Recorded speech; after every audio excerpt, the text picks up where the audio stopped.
गंदा है पर धंधा है भाई साहब। अगर आप बिजनेसमैन बनना सोच रहे हैं या फिर कोई भी छोटा मोटा धंधा करना सोच रहे हैं तो मेरी ये कुछ बातें आपके काम आएंगी। मैं बिना टाइम पास किए हुए सीधे चलता हूँ। एक पेशेंट आया मेडिसिन लेने। समझो उसका जो मेडिसिन था उसका टोटल बिल हुआ था 20,000 और मैंने उसे डिस्काउंट करके जेनेरिक मेडिसिन दी। कम से कम उसका 7 एक हज़ार में काम हुआ।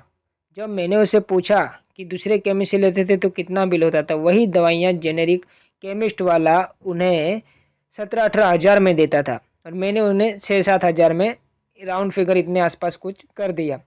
तो भाई साहब अगर अब तबीयत डाउन है, कोई कस्टम पेशेंट है, बीमार रहता है तो डॉक्टर बहुत बार उनका केमिस्ट चलाने के लिए, उनका धंधे के लिए स्टैंडर्ड या फिर जेनेरिक भी दवा देंगे तो भी वो फुल एमआरपी लगाते हैं। तो जानकारी लीजिए कि जेनेरिक है या नहीं है, या फिर भारतीय जन औषधि केंद्र से लीजिए या फिर ऐसा केमिस्ट दीजिए जो कि कुछ जेनेरिक में दवाइयाँ देता हो और या फिर डिस्काउंट अच्छा लगाता हो, वहाँ से दवाइयाँ खरीदिए, आपका पैसा भी बचेगा।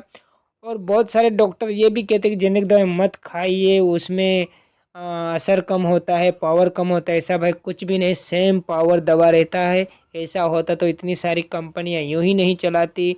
गवर्नमेंट खुद ये मेडिकल चलाते हैं, उनके खुद के मेडिकल से मेडिसिन आपको देते हैं, तो वो कीजिए। और दूसरी बात, अगर आप धंधा खोलना चाहते हो तो मेडिकल शॉप भी एक अच्छा बिजनेस है। भाई साहब मैंने 3 साल की करियर में इस धंधे में हमारा शॉप कभी भी धंधा गिर गया या कमज़ोर धंधा हुआ ऐसा कभी नहीं देखा। बाजू में कपड़े वाले का भी दुकान है, दूसरे भी धंधे वाले हैं, उनका धंधा बहुत down, come down, up down होता रहता है। कभी कभी तो उनकी बोनी भी नहीं होती। लेकिन इस धंधे में भाई मैंने हमारा कभी गिरावट ज़्यादा देखा नहीं, हमेशा धंधा होता है। तो धंधे के पॉइंट ऑफ व्यू से भी अच्छा है। और दूसरी चीज़, एक समाज सेवा जैसा भी हो जाता है। थोड़ा एक आध गरीब आदमी है तो आप उसको ज़्यादा डिस्काउंट दे सकते हो।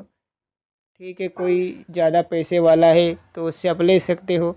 आपकी मर्जी, आप जो करो। लेकिन अगर आप एक पेशेंट हो, कस्टमर, तो सावधानी रखिए। जेनेरिक मेडिसिन ले सकते हो आराम से, पैसा भी बचा सकते हो। और धंधा खोलना चाहते हो, ये भी मेरी तरफ से एक राय है, आप खुद ट्राई कीजिए और अपना करियर बनाइए।